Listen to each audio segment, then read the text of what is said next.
নন্দীগ্রামের মতো ভবানীপুরে মুখ্যমন্ত্রী হারছেন। এই রাজগঞ্জে ল্যান্ড জেহাদ, লাভ জেহাদ। কিছুদিন আগে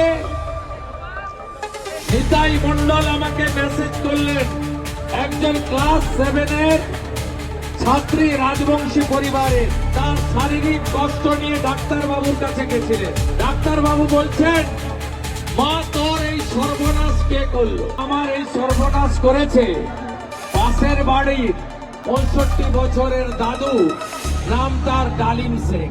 আর নন্দীগ্রামের মতো ভবানীপুরে মুখ্যমন্ত্রী হারছেন।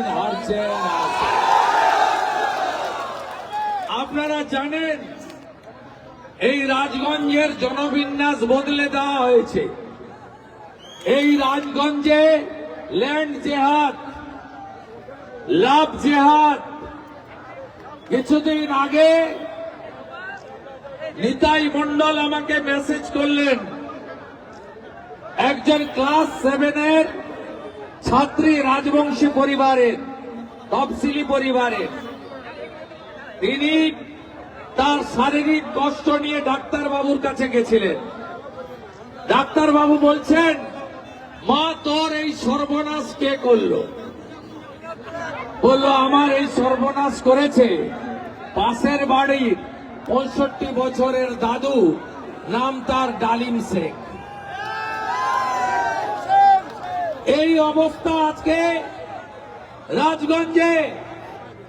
পঞ্চায়েতে চুরি দুর্নীতি, পঞ্চায়েত সমিতিতে চুরি দুর্নীতি এবং রাজগঞ্জ জুড়ে এই যে তৃণমূল কংগ্রেসের পুলিশকে সাথে নিয়ে সাধারণ মানুষের উপর অত্যাচার, এর বিরুদ্ধে 23শে এপ্রিল আপনারা দীনেশ সরকার পদ্ম ফুল চিহ্নে ভোট দিয়ে জেতাবেন। দীনেশ দাকে আপনারা হারাধন দা নামে চেনেন, কিন্তু ইভিএম এ হারাধন লেখা থাকবে না। পদ্ম ফুল দেখবেন, পাশে দেখবেন দীনেশ সরকারের ছবি। আপনারা সবাই আগে ভোটদান, পরে জলপান, সকাল সকাল ভোটদান করে আপনারা রাজগঞ্জ থেকে ভারতীয় জনতা পার্টির প্রতিনিধিকে বিধানসভায় পাঠাবেন। উত্তরবঙ্গ অবহেলিত, উত্তরবঙ্গ বঞ্চিত। মমতা বন্দ্যোপাধ্যায় কখনো পাহাড়ের বিরুদ্ধে বলেন, কখনো তরাই ডুয়ার্সে আদিবাসী সমাজের সঙ্গে যখন অনুষ্ঠানে যান হাতে তার গ্লাভস লাগানো থাকে। কখনো তৃণমূলের নেতা রাজবংশী সমাজকে বিশ্বাসঘাতক বলে, কখনো মমতা ব্যানার্জির কৃষ্ণনগরের সাংসদ নমশূদ্র ভতুয়া সমাজের তুলসীর মালা, আচার মালাকে কাঠের মালা বলে ব্যঙ্গ করেন। তাই এই নির্বাচনে সবাই মিলে একজোট হয়ে রাষ্ট্রবাদী মুসলিম সনাতনীরা একজোট হয়ে পশ্চিমবঙ্গকে বাঁচানোর জন্য আপনারা ভোটদান করবেন। বিজেপি কি দেবে? আজকে সংকল্প পত্রে বলেছে অমিত শাহজি, একদিকে শ্রমিক ভট্টাচার্য, একদিকে শুভেন্দু অধিকারী, সাথে শান্তনু ঠাকুর, সঙ্গে সুকান্ত মজুমদার, সঙ্গে অগ্নিমিত্রা পাল, আমরা একসঙ্গে আজকে সংকল্প পত্র ঘোষণা করেছি। বিজেপির সংকল্প পত্র মানে ভরসার শপথ। অমিত শাহজি বলেছেন ভয় মুক্ত বাংলা। আমরা বিজেপি এর নাম দিয়েছি ভরসার শপথ। 21টা রাজ্যে মোদীজির নেতৃত্বে ভারতীয় জনতা পার্টি যত সংকল্প পত্র ঘোষণা করেছে, প্রত্যেকটা সংকল্প পত্র 100 দিনের মধ্যে, 6 মাসের মধ্যে, 1 বছরের মধ্যে যেমন যেমন সময় দিয়েছে পূরণ করেছে। উদাহরণ রাজস্থান, 500 টাকার গ্যাস, মহিলাদের সরকারি বাসে ফ্রি, 25 লাখ টাকা পর্যন্ত চিকিৎসা ফ্রি।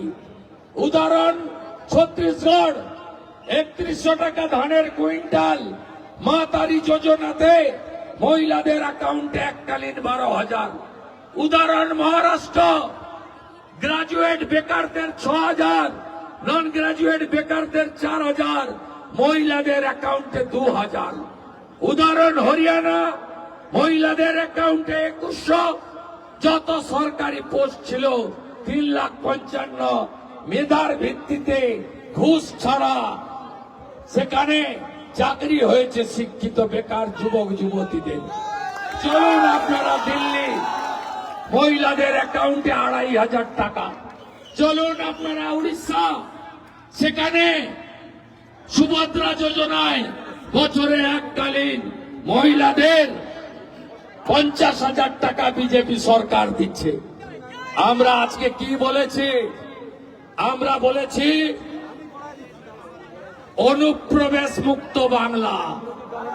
600 কিলোমিটার আগে বেড়া দেব। হিন্দু যারা বাংলাদেশ থেকে ধর্ম বাঁচাতে এসেছেন তারা অনুপ্রবেশকারী নন, তারা শরণার্থী। তাদেরকে আমরা নাগরিকত্ব দেব। আর বাংলাদেশ থেকে আসা অবৈধ মুসলিম রোহিঙ্গাদের প্রথমে ডিটেক্ট, তারপর ডিলিট, তারপরে ডিপোর্ট করব। আমরা বলেছি 5 বছরে পর্যায়ক্রমে 1 কোটি রোজগারের ব্যবস্থা হবে। পরিযায়ী শ্রমিকদের ফিরিয়ে এই মুহূর্তে রাজ্যে 6 লক্ষ ভ্যাকেন্সি আছে। আমরা 6 মাসের মধ্যে এই ভ্যাকেন্সি পূরণ করব। আমরা কর্মচারী, শিক্ষক 7ম পে কমিশন দেব, বকেয়া ডিএ মেটাবো। আমরা বলেছি মা বোন দিদি তাদেরকে 1,500 নয়, চৌঠা মে রেজাল্ট, 9 মে মধ্যে সরকার, 1 জুন আপনারা 3,000 টাকা অ্যাকাউন্টে পাবেন। বেকার যুবক যুবতী যতক্ষণ না চাকরি দিতে পারছে বিজেপি সরকার, আপনাদের মাসে মাসে 3,000 টাকা অ্যাকাউন্টে ঢোকানোর কাজ করবে। বার্ধক্য ভাতা, বিধবা ভাতা, দিব্যাঙ্গ ভাতা সহ আপনাদের যে ভাতা ভারত সরকার দেয় 1000 টাকায় 800 টাকা, আর 200 টাকা দেয় রাজ্য। 1 জুন থেকে আপনারা বার্ধক্য ভাতা, বিধবা ভাতা 2,000 টাকা করে পাবেন। 800 টাকা ভারত সরকার দেবে, 1,200 টাকা আগামীর বিজেপি সরকার দেবে।